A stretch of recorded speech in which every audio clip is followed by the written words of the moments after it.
News feeds flash nuclear drill notices and missile test alerts across the screen. At the same time, movies keep showing glowing skylines, leather jackets, and magic bunkers under every street. The President of the United States doesn't need to ask anyone to launch a nuclear missile.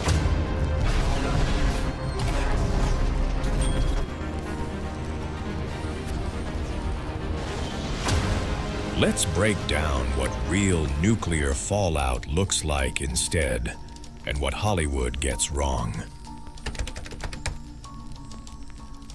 Hollywood tells stories, not safety briefings.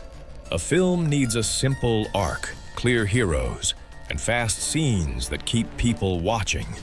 Real nuclear risk is slower, confusing, and full of half information. Most scripts compress days into a single montage and cut away from anything that looks like paperwork or infrastructure repair. Hospitals, grid operators, and city staff are almost invisible on screen, even though they matter most. On film, you usually see instant wasteland, gangs on empty highways, and governments that vanish in a day. You rarely see shelter rules, triage, and crews trying to keep power and water running. Real nuclear events mix short, sharp shocks with long stretches of waiting, rationing, and doubt. That is the frame for this breakdown: myth versus reality, and how that gap changes what you should actually do. In many movies, a single flash wipes out an entire city. The camera cuts from bright light to a crater and a lonely survivor. It is simple and dramatic, but blast physics are not that clean. Close to a large detonation, destruction is almost total. Outside that core, there is a wider belt of severe damage and fires. Beyond that, there is an even larger ring where people are hurt, windows break, and systems fail. Yet many buildings are still standing. Radiation, heat, and blast each have their own footprint. Most people who live through the first seconds are outside the core zone. They still face burns, debris, shock injuries, and later fallout, but they are not erased. From farther away, you would notice a white flash, pressure in your ears, and then side effects. Power might fail, networks jam, and sirens or alerts come on late and unevenly. The everyone vaporized myth tells people there is no point in planning because nothing matters. In reality, distance from the blast, shielding, and how you use the next minutes and hours all change the odds. Screen worlds after a nuclear war often look permanently gray. Clouds never clear, nothing grows, and people wander through dust like a fashion shoot with gas masks. It blends real fear with a stylized look. Fallout is serious, but it is not a mysterious fog that stays at maximum forever. Radioactive dust is most dangerous in the first hours after it lands. Then levels drop quickly at first and more slowly later. Many planners use a rule of sevens to remember how that curve falls over time. Some areas will stay unsafe for years. Soil, water, and surfaces can hold long-lived particles, and wind or rain can move them around. Other places, especially farther from the main plume, may become usable much sooner. Governments and scientists would focus on measuring and mapping those changes. They would mark off red zones, set checkpoints, and guide movement along safer routes as data improves. The process would be rough and uneven, but it would exist. Hollywood often follows one hardened survivor with a weapon, a cool jacket, and endless energy. They never seem to need glasses, insulin, or rest. They do not have toddlers or 80-year-old parents to move. Real survivors look very different. They are families, roommates, elders, kids, people who were at work or in a store when things happened. Many have medical needs or mobility limits. Some are already tired before the crisis starts. The work that keeps them alive is rarely cinematic. It is counting food, boiling water, cleaning small wounds, moving buckets, checking on quiet neighbors, and fixing small breaks in doors or pipes. Long arguments about noise, light, and space are far more common than gunfights. Stress shows up as short tempers, silent withdrawal, and bad choices after too little sleep. People snap over small things because the big things feel untouchable. That is normal, not weakness. Movies love the car chase. Sirens start, someone shouts, and the main cast speeds out of the city on strangely clear roads. Somewhere, out of a hidden farmhouse or bunker, is waiting with open doors. Real roads jam during far smaller emergencies. A nuclear event near any major area would likely choke highways within minutes. Key bridges and tunnels might be closed to keep routes open for emergency vehicles. Fuel deliveries would not match sudden demand. Fallout makes open travel even worse. The first hours after dusk begins to fall are often the most dangerous outside. Being trapped on an exposed interstate or in a parking lot is far riskier than being inside a solid building. Emergency planners base many nuclear plans on people sheltering where they are, especially at first. Later movement, when it comes, is meant to be organized, not a last-minute stampede. To see the real picture, trade movie scenes for checklists. After a nuclear strike, the priorities are shelter, air, water, information, and calm behavior. Gear comes after that, not before. At the national level, grid operators would check lines and stations, hospitals would prepare for a surge, and emergency broadcast systems would push out whatever guidance they can confirm. None of this is smooth, but it exists. From your view, you would see alerts, short statements, and a strange mix of working and broken services. Phones might be jammed while local radio keeps talking. Some shops close at once, others stay open until told to stop. If you are outside the core blast zone and able to move, the first hour is about finding the best shelter you can reach quickly. That usually means a solid building, not an endless highway. You move toward the center or basement, away from windows and the roof. You close doors, cut down drafts, and turn off fans that pull in outside air if you can do it safely. Movies often show people filming the cloud through glass or running toward high ground.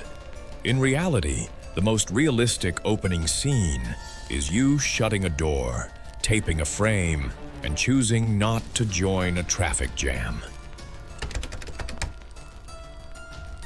Fallout is dust and broken material thrown high into the sky, made radioactive, and carried by wind before it comes back down. It sticks to roofs, streets, cars, and open ground. Wherever the cloud passes, open space becomes risky. Mass and distance help. Thick concrete, soil, and layers of walls cut radiation more than glass or thin metal. That is why underground parking levels, basements, interior stairwells, and subway platforms matter so much. Good shelter does not have to look like a movie bunker. It can be a basement in a brick house, the middle floors of a strong office tower, or an underground station with concrete above and around you. The goal is to put as much heavy material as possible between you and the dust outside. Once a family is inside, the steps are simple and direct. You pick a main room. You seal obvious gaps with tape, cloth, or plastic if you have it. You set one corner for waste, one for sleep, one for supplies, and keep outside shoes near the door. Time is part of the shield. The first day or two after fallout arrives are often the highest risk.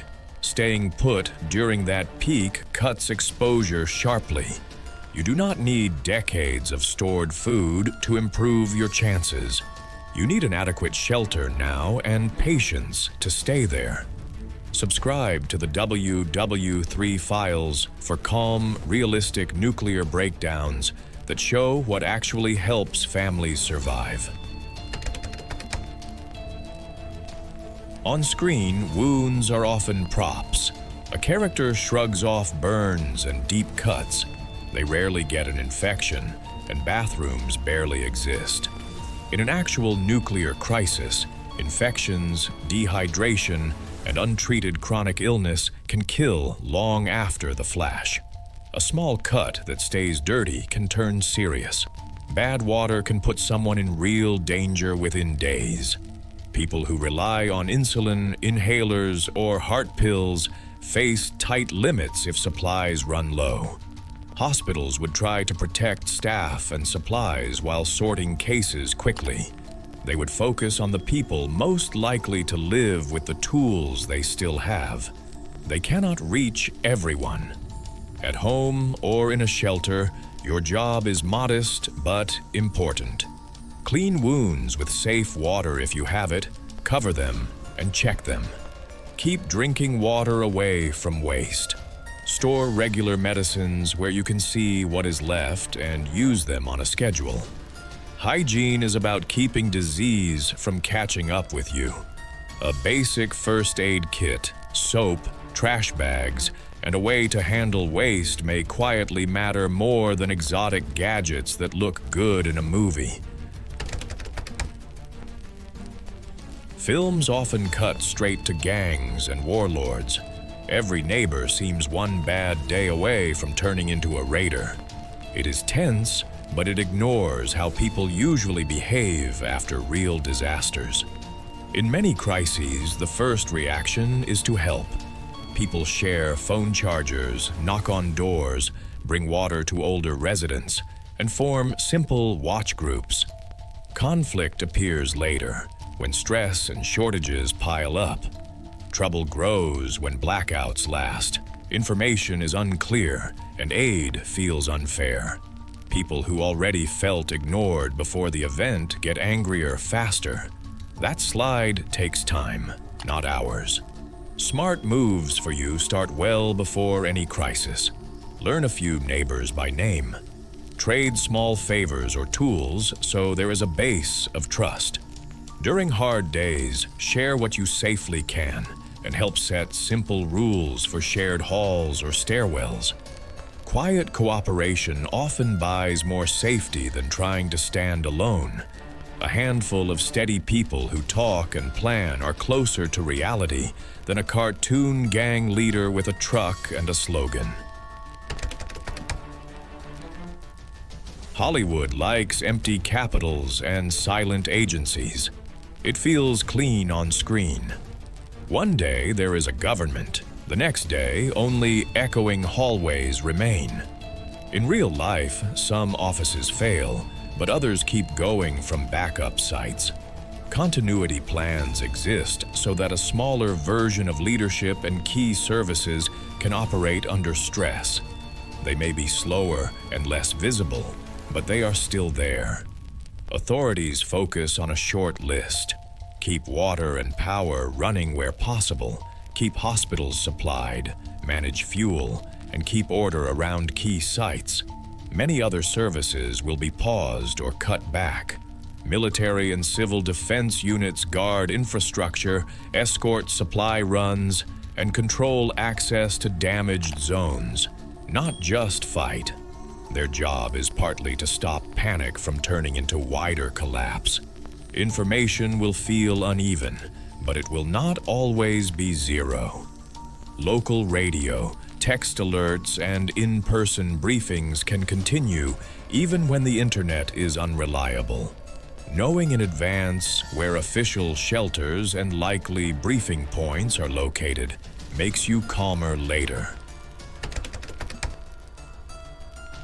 Step back from the stunt scenes and the myths. For a normal family, the things that shift outcomes are small and practical. On the physical side, some extra water stored and rotated matters more than a cabinet of complex gear. Simple food that keeps, like rice, beans, and canned items, lets you stretch shopping trips when life is disrupted. A short written plan for where to gather and where to shelter in your home removes arguments in the first minutes. On the mental side, limiting rumor checks helps you think. Shared routines for meals, news, and sleep keep people steadier.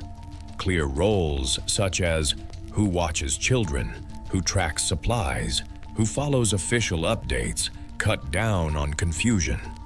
On the social side, one or two local contacts you trust can make a real difference.